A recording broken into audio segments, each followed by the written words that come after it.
to my channel. If you're new, welcome. My name is Liz. Nice to meet you. If you're not new, thanks so much for joining me again. Like, comment, and subscribe, turn your post notifications on for future videos. Period. And we're gonna jump right into today's video. So today's video is a little bit different. Netflix has just released a documentary that covers the night that We Are the World was made. I got a little butterfly vibe going on today. I've been sick, so like makeup has been like one of my ways to just make me feel a little less sick. I watched this documentary with my mom. It came out on Netflix on January 29th. I believe that it said that it was the 40th anniversary of We Are the World. Insane. It goes over the writing process, the recording process, the taping process, how they plan to get everyone in the same room. This whole documentary honestly changed something in my brain chemistry. In my reaction video that I did for We Are the World, which was back in 2020, I remember a lot of people in the comments are like, wow, like you know a lot of their names, and I'm like, yeah, this, like the first time I heard We Are the World when I was a kid, I was like, wow, like this is revolutionary. And it is. It was, and it is. I wanted to know the names of like most of the people there, and I did. I learned, and I was like, that was kind of like one of my introductions into like 80s music and who did what. Also has accounts from like first-hand accounts from stars like Lionel Richie. Kenny Loggins was in it, y'all. Y'all know I was hyped. I was like, my boy Kenny is in here. My boy, like I know him personally. Bruce Springsteen was there. Sheila E. was there. It was just a beautiful documentary, honestly, and I would definitely recommend it. I'm just gonna give my rating right now. 10 out of 10, obviously. Fire Immaculate Chef's Kiss. What else did y'all think it was gonna be? It was a 10 out of 10 for me. As someone who is a lover of music, it was just so beautiful to see like how Lionel Richie was like, okay, so what song can we use as the base for like what the song is gonna sound like? Michael Jackson and him worked together on the lyrics, how Stevie Wonder was already on board. Like he was like, I'm on board. He showed up, you know, later, but he was like, I'm on board, like I'm totally down. Seeing how Michael and Lionel Richie worked together, even though Michael, as Lionel Richie said, Michael couldn't play instruments, so he would hum everything. He would hum the melodies, he would hum, like, even when they didn't have words, let's work together for the lyrics. Once that came up, how they sent it to Quincy Jones. Quincy Jones was like, yes, okay, so now let's get like a lineup of stars. It also shows how they brought in Bob Geldof. Bob Geldof also worked on this song, Feed the World, and was also a part of Live Aid, so they brought him in for this. And what was interesting was that right before they recorded, on the night that they actually did it, he came in and he was just like, listen, I just spent some time in another country, just so you know, this is what the cause is, this is why we're doing this. And another thing that everybody mentioned, which I heard before, but it was interesting to see it, that Quincy Jones actually made a sign and left it up like at the studio and was like, check your egos at the door, because this is not the time to be like, oh, but I want this and I need this and this isn't gonna work.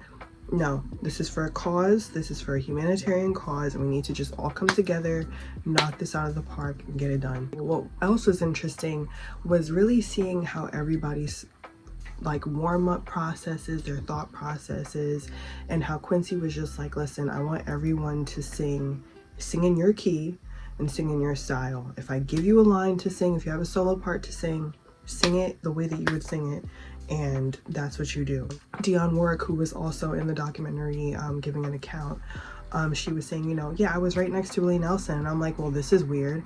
And I remember like watching it and I was like, this is interesting. Like this lineup is very interesting. Huey Lewis was there and he talked about how he was so nervous because he came up right after Michael, and he just had like Kenny Loggins and Steve Perry and Daryl Hall just all completely killed their parts, and then Michael sang, and he's like, okay, how am I supposed to sing this? Seeing how Diana Ross went up to Daryl Hall and was like, can I have your autograph? And how everybody was like, oh my gosh. So then they started interacting with each other. It was very sweet. I recommend for anyone who loves music, for anyone who is like an 80s lover, anyone who loves anything that has to do with like humanitarian causes, this is such an amazing documentary. It's beautiful to see how like the camera people were like in awe, like as they're like I get paid. Like one guy was like, I get paid to like film all these stars and like be a part of history. Like I'm recording a piece of history. It was just beautiful. If I could recommend anything to kick off this year, it's definitely The Greatest Night in Pop on Netflix. I hope that you guys check it out. Those are just my thoughts about it.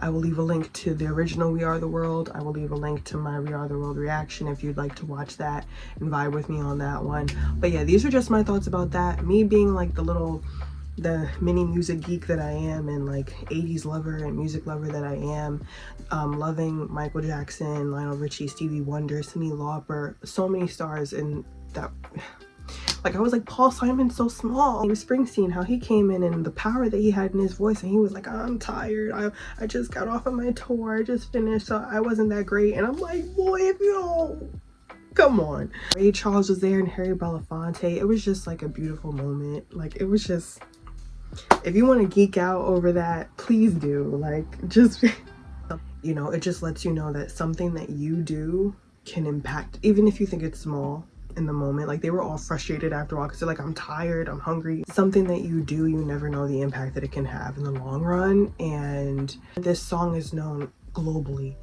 Everywhere this song is known by so many people, and it helped so many people. If you have watched it, please let me know your thoughts. Let me know your favorite part.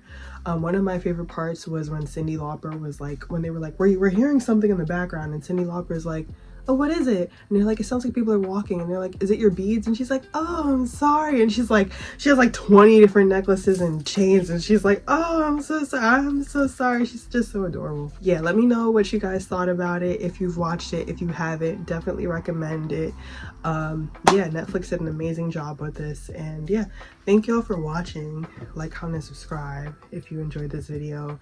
If you'd like me to review like other documentaries on Netflix and stuff like that, I can't show it because Netflix don't play about their copyright, and I'm not trying to get my channel taken down. So if there's ones that you would like me to talk about, let me know.